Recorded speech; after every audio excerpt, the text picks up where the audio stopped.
थे जिन्होंने भारतीय संविधान के निर्माण में महत्वपूर्ण भूमिका निभाई और दलितों के अधिकारों के लिए संघर्ष किया। जन्म और प्रारंभिक जीवन।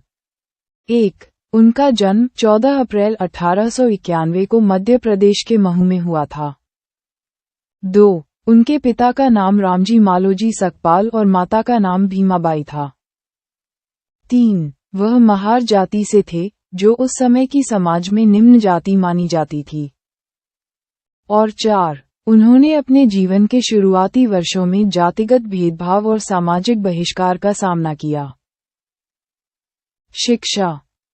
1. उन्होंने एल्फिंस्टन हाई स्कूल, मुंबई से पढ़ाई की और फिर एल्फिंस्टन कॉलेज से स्नातक की उपाधि प्राप्त की।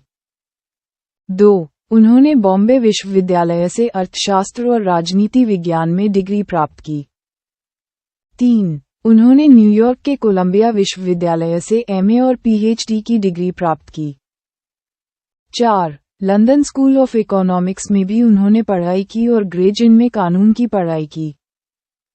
और 5. उन्होंने कुल 32 शैक्षणिक डिग्रियां हासिल की। सामाजिक और राजनीतिक कार्य।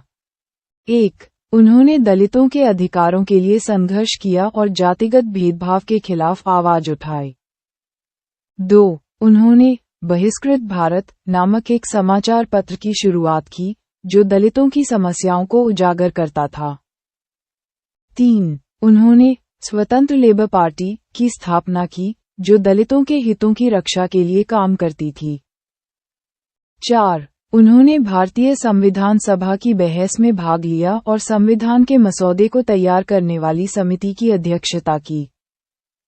5. उन्होंने भारत के संविधान में दलितों और अन्य पिछड़े वर्गों के लिए आरक्षण की व्यवस्था करने में महत्वपूर्ण भूमिका निभाई। और 6. वे भारत के पहले कानून मंत्री भी थे। मृत्यु। 6 दिसंबर 1956 को दिल्ली में उनका निधन हो गया। अंबेडकर के विचार। 1. उन्होंने जाति व्यवस्था को समाज के लिए सबसे बड़ी बुराई माना और इसके खिलाफ संघर्ष किया। 2. उन्होंने शिक्षा को सामाजिक उत्थान का सबसे महत्वपूर्ण साधन माना। 3. उन्होंने समानता, स्वतंत्रता और बंधुत्व के सिद्धांतों पर बल दिया। 4. उन्होंने दलितों, महिलाओं और मजदूरों के अधिकारों के लिए संघर्ष किया। 5. उन्होंने बुद्धि और ज्ञान पर जोर दिया। और 6. उन्होंने भारत को एक मजबूत और विकसित राष्ट्र बनाने के